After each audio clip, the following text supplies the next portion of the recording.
देखिए आज जो हम लोग पढ़ेंगे क्लास 8 का विज्ञान विषय और अध्याय 13 तारे और सूर्य का परिवार। तारे और सूर्य का परिवार आप लोग पिछले कक्षा में भी पढ़े थे। भूगोल विषय में क्लास 6 में सौरमंडल के बारे में आप सौरमंडल के बारे में पढ़े, उसी से कुछ मिलता जुलता आपका ये चैप्टर है तारे और सूर्य का परिवार। पहले लोग क्या थे? खानाबदोश थे। धीरे धीरे आदमी विकास किया, विज्ञान उतना नहीं था, तो जो प्राकृतिक घटनाएं होती थी, बिजली का चमकना है ना, ठनका का गिरना, पृथ्वी को डोलना, दिन और रात का होना, लोग समझते थे कि ये कैसे होता, दिन और रात कैसे होता है, बिजली कैसे गिरता है ना, बिजली कैसे चमकता। यह जो है मानव को उत्तेजित करते रहता था कि घटनाएं कैसे घटती है ना, और मानव जो है इसका पता लगाने का भी प्रयास करते रहे, है ना, कि ये सारी घटनाएं जो होती हैं कैसे होती है ना। प्रयास करते करते जैसे जैसे सभ्यता आदमी विकास करते गया, उससे कैसे क्या हो, विज्ञान भी क्या हो, विकसित होते गए। पहले लोगों का ये धारणा था ना, आज भी आप लोग जो पढ़े लिखे लोग नहीं है तो उसको कहिए कि पृथ्वी घूमता है, पृथ्वी घूमता है और सूरज जो है अपने केंद्र पे, ब्रह्मांड के केंद्र पर स्थित। तो लोग विश्वास नहीं करें, जो अनपढ़ लोग हैं, जो नहीं जानते हैं विज्ञान के बारे में, समझेंगे आज भी, उनको समझाना बहुत दिक्कत है। तो इसी ढंग से लोगों में चल रहा था बातें कि ये प्राकृतिक घटनाएं हैं, प्राकृतिक घटनाएं हैं, कैसे घटती है, कैसे होती है। एक जो है आपका पोलैंड के एक वैज्ञानिक खगोलविद, पोलैंड के जो आपको एक पादरी थे खगोलविद, उनका नाम था निकोलस कोपरनिकस। क्या नाम था? निकोलस कोपरनिकस, है ना। उन्होंने अपने अध्ययन, अपने प्रेक्षण में इस बात को पता लगाए, लोगों को जो पहले से अवधारणा था कि पृथ्वी ही ब्रह्मांड के केंद्र में क्या स्थित है और जो सारी ग्रह हैं उसका चक्कर लगा। तो उन्होंने क्या किया कि अपने प्रेक्षण में जो पोलैंड के पादरी थे खगोलविद निकोलस कोपरनिकस, उन्होंने निकोलस कोपरनिकस का मृत्यु हो गया 1543 ईस्वी में, और उन्होंने प्रमाणित नहीं किया। लेकिन आगे इनका खोज, जो इनका प्रेक्षण था कोपरनिकस का, उसको आगे बढ़ा तो एक थे खगोलविद थे, उनका नाम था गैलीलियो। क्या नाम था? गैलीलियो। उन्होंने आपको 1609 ईस्वी, कब? 1609 ईस्वी में एक दूरबीन का आविष्कार। क्या किया है? दूरबीन का आविष्कार, है ना। और दूरबीन के आविष्कार से उन्होंने बृहस्पति सहित अन्य ग्रहों का क्या किया? परीक्षण किए, अध्ययन किए, और उन्होंने इस निष्कर्ष पर निकला कि नहीं, सही में जो है सूर्य है ब्रह्मांड के केंद्र पर क्या स्थित है। पृथ्वी सहित अन्य ग्रह क्या करता है? सूर्य का चक्कर लगाता। इसका चक्कर लगाता है, सूर्य का चक्कर लगाता है ना। आपको इसको समझने के लिए हम एक क्रियाकलाप करेंगे। तो उस क्रियाकलाप को करने के लिए आपको जो है क्रियाकलाप 1 और 2 है ना, कि खुले आपका जो विद्यालय का ग्राउंड है उसमें जाना होगा। क्रियाकलाप के माध्यम से हमको समझना है कि ये सूर्योदय के समय सूर्य का स्थिति क्या होता है और सूर्यास्त के समय सूरज का स्थिति क्या होता है।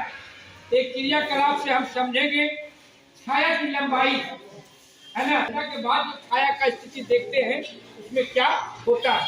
एक लड़का ये खड़ा है, आइए लड़की खड़ा हो जाइए, खड़ा होइए।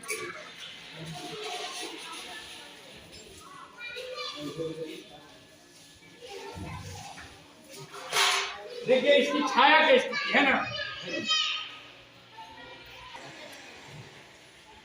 छाया दिखाई दे रहा है ना। देखिए एक लाइन हम पढ़ते है ना, और इसका हम ऐसे नाम भी लेते हैं लंबाई कि कितनी छाया की लंबाई है। यह चिन्ह लगा देते हैं हम, छाया की लंबाई को भी हम नाप लेते है ना। और फिर इसको हम 1 घंटा के बाद देखते हैं यह इससे बड़ा होता है कि छोटा होता है ना, तब हम लोग उसकी स्थिति के बारे में समझें। छाया की लंबाई और बच्चे की लंबाई दोनों क्या है, बिल्कुल बराबर है।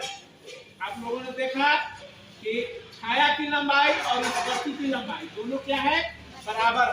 अब 1 घंटे के बाद हम लोग फिर से अवलोकन करेंगे कि छाया की लंबाई और बच्चे की लंबाई में क्या परिवर्तन। बच्चा तो देव का क्यों रहेगा, इसका लंबाई तो देव के क्यों रहेगा, लेकिन छाया की लंबाई में क्या परिवर्तन होता है, इसको हम लोग 1 घंटे के बाद फिर से जब अवलोकन करेंगे उस समय देखेंगे।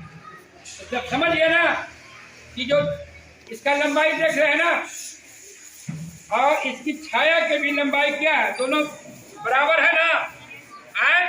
और फिर 1 बजे के बाद 1 घंटा हम लोग इंतजार करें। 1 में कहता है कि हम सभी समूह में हैं बच्चे, है ना, और एक बच्चा आइए और अपना मुंह जो है उत्तर दिशा में करके खड़ी हो जाए। उत्तर दिशा में है ना जी, सही है, है? अब जो है आप लोग बताइए कि इस वक्त जो छाया इसका बन रहा किधर बन रहा और सूरज किधर, सूरज दक्षिण है और उत्तर में इसका छाया बन रहा है ना। देख लीजिए, देख रहे हैं ना। और देखिए कि ये कौन बड़ा है ना। इसको पहले इसका लंबाई को नाप रहे हैं ना, अब देखिए इसका हम लंबाई को नाप है ना। देखिए इसको हम चिन्ह लगा दे रहे हैं कलम से, है, चिन्ह लग गया ना। इसका लंबाई इतना है। अब फिर हम इस छाया को नापते।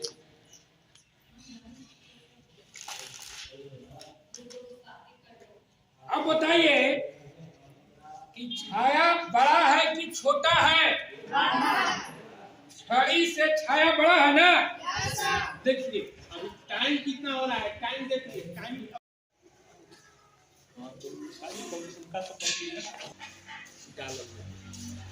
देखिए। अब जो है क्रियाकलाप 2 करना, उसमें है हमको देखना है कि पृथ्वी का घूमना, है ना।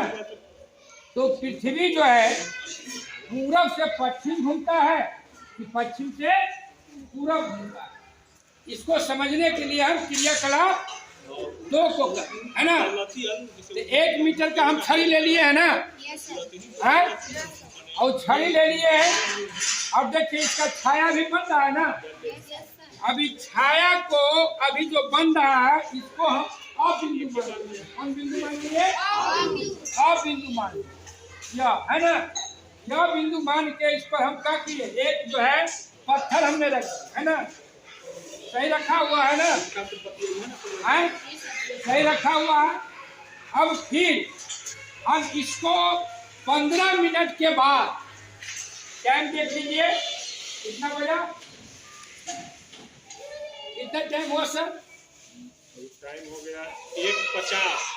1:50 हो गया है ना, 1:50 है ना 15 मिनट के बाद हमको फिर देखना है ना कि इसका छाया जो है फिर 15 मिनट में कहाँ बनता है। फिर उस पर हम पत्थर को रखेंगे और उसको हम प अक्षर से निरूपित करेंगे, है ना। तो 15 मिनट के बाद हम लोग देखेंगे। बैठ जाइए। क्रियाकलाप जो दो था उसका शेष गतिविधि बचा हुआ था कि 15 मिनट के बाद, है ना, फिर हमें क्या करना है कि जहाँ पे छाया बन रहा है ना, पहला तो रखा हुआ है अ बिंदु पर, अब 15 मिनट के बाद इसको हमको फिर देखना है ना कि ये छड़ी का जो है ऊपरी बिंदु पर कहाँ पे छाया बन रहा है। तो इसको देखिए यहाँ है ना, इसको हम कर देते हैं ब और इसको हम यहाँ रख दिए ना। हाँ, रखा गया है ना। अब देखिए हम इस पे यहाँ पे खड़ा होंगे, यहाँ पे हम खड़ा है। ये मेरा हाथ किधर है? कौन हाथ मेरा? कौन हाथ? बायां हाथ है ना। और ये मेरा कौन हाथ? दाहिना हाथ। दाहिना हाथ है ना। आप बताइए कि आप ये जो दोनों देख रहे हैं जो रखा गया है अ और ब, मतलब आपको पत्थर रखा गया, इसको एक आप लाइन आइए, एक बच्चा को इसको लाइन कीजिए, दोनों की लाइन जाओ मिला, इसको लाइन दोनों को मिलाइए।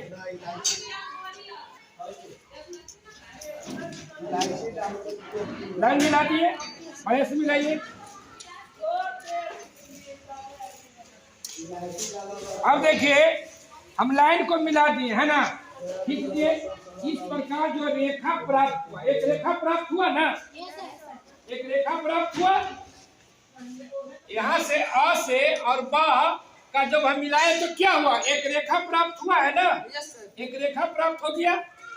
अब ये रेखा प्राप्त हुआ, यह स्थिति पृथ्वी के किसी भी स्थान पर सत्य हो तब बताइए कि पृथ्वी जो है किस दिशा में घूर रही है। माने सत्य, तो पृथ्वी जो है ये जो है ना, ये अ बिंदु हो गया ना, और ये आपको हो गया ब बिंदु। तो किधर गया? पश्चिम से पूरब गया है ना। ये देखिए हम खड़ा है, मेरा हाथ की पश्चिम तरफ है ना, आए आई मेरा हाथ किधर था? पूरब की तरफ था दाहिना हाथ। तो देखिए कि जो आप दोनों जो पत्थर रखा हुआ है, तो हम बिंदु को देखे, रेखा को जब मिलाए तो क्या हुआ? पृथ्वी जो है पश्चिम से पूरब की ओर घूम रहा है। इसकी गतिविधि के माध्यम से हम समझने का प्रयास किए और समझे भी कि सही मायने में पृथ्वी जो है आपको पश्चिम से पूरब दिशा में घूमती। लेकिन अब बताइए कि आप लोग को जब कक्षा कक्ष में पढ़ाया जाता था तो उसमें से हम पूछते हैं, आप लोग बताइएगा कि कोपरनिकस जो थे कहाँ के रहने वाले थे? कहाँ के रहने वाले थे? बताए हैं आप लोग? देखा नहीं, पोलैंड के पादरी थे। कहाँ के थे? पोलैंड के पादरी थे। तो ठीक है, अब जो है हम लोग फिर इसका जो शेष भाग है हम आगे पढ़ेंगे। आकाश में क्या क्या चीज है उसके बारे में हम लोग समझने का प्रयास करेंगे। तो आज जो है आपको तारे और उनके परिवार अध्याय में क्रियाकलाप 1 और 2 के साथ भाग 1 को हम लोग समाप्त